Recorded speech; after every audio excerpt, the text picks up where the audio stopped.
বিয়ের সপ্তম দিনে যখন ডিভোর্স পেপার হাতে নিয়ে বাপের বাড়ি উঠেছিলাম, বাবা তখন স্ট্রোক করেই বসেছিলেন। অনেক কষ্ট করে বাবাকে হসপিটালে নিয়ে যায়, আর হসপিটালের বারান্দায় বসে ভাবছিলাম আজ কালো হয়ে জন্মেছি বলেই আজ আমার এই দশা। হ্যালো এভরিওয়ান, আসসালামু আলাইকুম সবাইকে। ওয়েলকাম জানাচ্ছি আমার নতুন আরো একটা ব্লগ ভিডিওতে। আশা করি আপনারা সবাই অনেক বেশি ভালো আছেন। আলহামদুলিল্লাহ, আল্লাহর অশেষ রহমতে আমিও ভালো আছি। যদি ভালো নাও থাকি তারপরে বলতে হবে আলহামদুলিল্লাহ। অনেকদিন হয়ে গেছে আমার চ্যানেলটায় কোনো ভিডিও আপলোড দিতে পারছি না। আসলে যত সমস্যা থাকি না কেন, চ্যানেলে যদি ভিডিও আপলোড না দেওয়া যায় চ্যানেলটা কিন্তু অনেক ডাউন হয়ে যায়। যারা আসলে কন্টেন্ট ক্রিয়েট করেন তারা জানেন এটার কি যন্ত্রণা। যাই হোক, কথা না বলিয়ে সরাসরি আজকের ব্লগটা আমি সকাল থেকে শুরু করেছি। ইতিমধ্যে আপনারা দেখে ফেলেছেন সকালের ঘুম ভেঙে এই কুয়াশা জড়িত সকালটাকে বাই বাই গুড বাই করে বিছানা গুছিয়ে সংসারের কাজে লেগে গেল। অফ ক্যামেরায় অলরেডি আমি সকালে নাস্তা করে ফেলেছি। বেশ কিছুদিন যাবৎ ঘরের কোনো কাজ করতে পারিনি, অনেকটা অসুস্থতার কারণে। তো আজকে একটু শরীর ভালো লাগছিল, ভাবলাম যে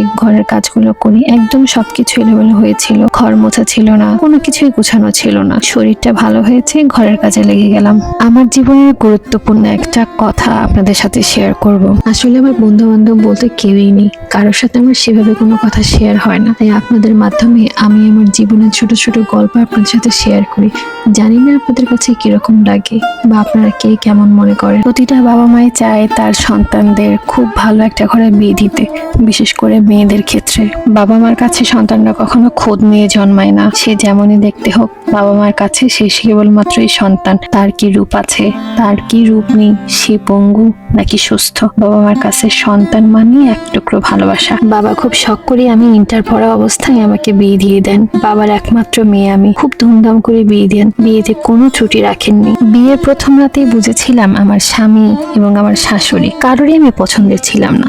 শাশুড়ি তো আমাকে একদম বরণই করতে পর্যন্ত আসেননি। পরবর্তীতে জানতে পারি আমার চাচি শাশুড়িরা আমার শাশুড়িকে জোর করে আমাকে বরণ করান। যাই হোক, নতুন বউদের মতো আমিও ঘোমটা মাথায় দিয়ে বাসর ঘরে বসেছিলাম। চারদিকে নানান ফুলের মোহনীয় ঘ্রাণ ছিল, আর হালকা একটু আবছা আলো ছিল। বসে বসে একটু আগে ঘটে যাওয়া বরণের ঘটনাটা মনে করছিলাম। হঠাৎ করে দেখি আমার স্বামী আমার ঘরে প্রবেশ করেন। তাকে দেখে সেই ঘটনাটা মুহূর্তের মধ্যে ভুলে গেলাম। আমার হাজবেন্ড আসার সাথে সাথেই বিছানার মধ্যে শুয়ে পড়ল উপাস ফিরে। প্রথমে একটু অবাক হলাম, তারপর কিছুক্ষণ চুপ করে বসে থাকলাম। ভাবলাম হয়তো খুব বেশি ক্লান্ত হয়ে আছে, তাই এইভাবে ঘুমিয়ে গিয়েছে। সেদিন কোনো রকম রাতটা কাটিয়ে নিলাম। পরের দিন সকালে ঘুম থেকে উঠতেই শাশুড়ি আমাকে বললো, তাড়াতাড়ি রেডি হয়ে নাও, আমার কিছু আত্মীয় স্বজন আসবে তোমাকে দেখার জন্য। আমিও তার এই কথাটা শুনে খুব খুশি হলাম। যাকে আমার সাথে তো অন্তত পক্ষে কথা তো বলেছে।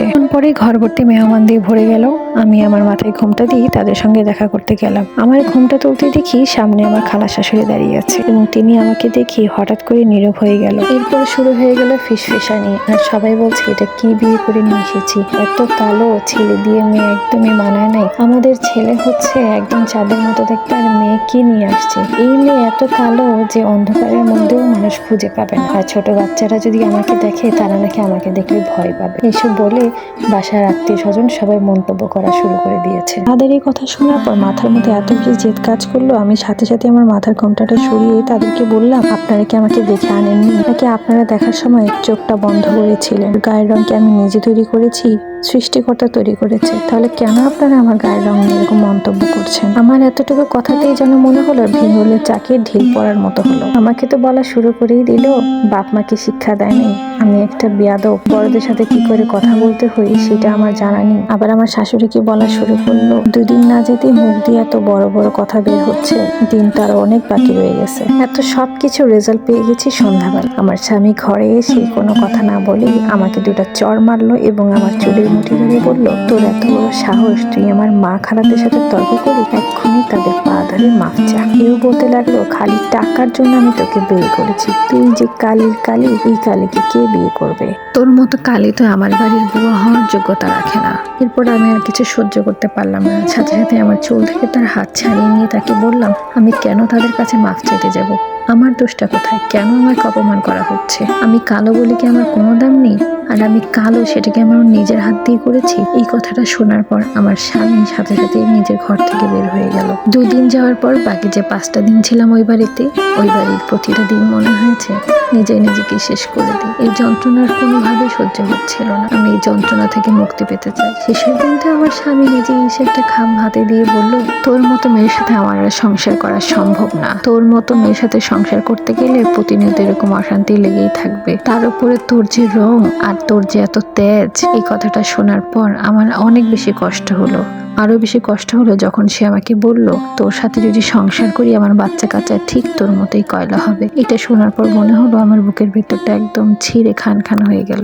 এরপর আর কোনো কথা না বলি এক কাপড়ে সে বাড়ি থেকে চলে আসলাম ডিভোর্স পেপার হাতে নিয়ে। এরপর এখন হসপিটালে বসে আছি। এই কদিনে এত বেশি ধাক্কা গিয়েছে যে আমার বাবার অসুস্থতাও আমাকে আর কাবু করতে পারলো না। এরপর থেকে শুরু হয় আমার জীবনের অনেক বেশি স্ট্রাগল। যে স্ট্রাগলের গল্প আপনাদেরকে অন্য কোনো এক ভিডিওতে শোনাবো। আজকের মতো ভিডিওটা এখানে শেষ করছি। আপনারা যারা আমার শুরু থেকে শেষ পর্যন্ত ভিডিওটা দেখেছেন সবাইকে অনেক বেশি ধন্যবাদ এবং অনেক বেশি ভালোবাসা। যদি আমার ভিডিওর এতটুকু আপনাদের মনকে ছুঁয়ে থাকে তাহলে অবশ্যই আমার চ্যানেলটা সাব করে দিবেন। ভালো লাগলে অবশ্যই লাইক করে দিবেন আর আপনার মন্তব্য অবশ্যই কমেন্ট বক্সে জানাবেন। ভালো থাকবেন সবাই। আল্লাহ হাফেজ।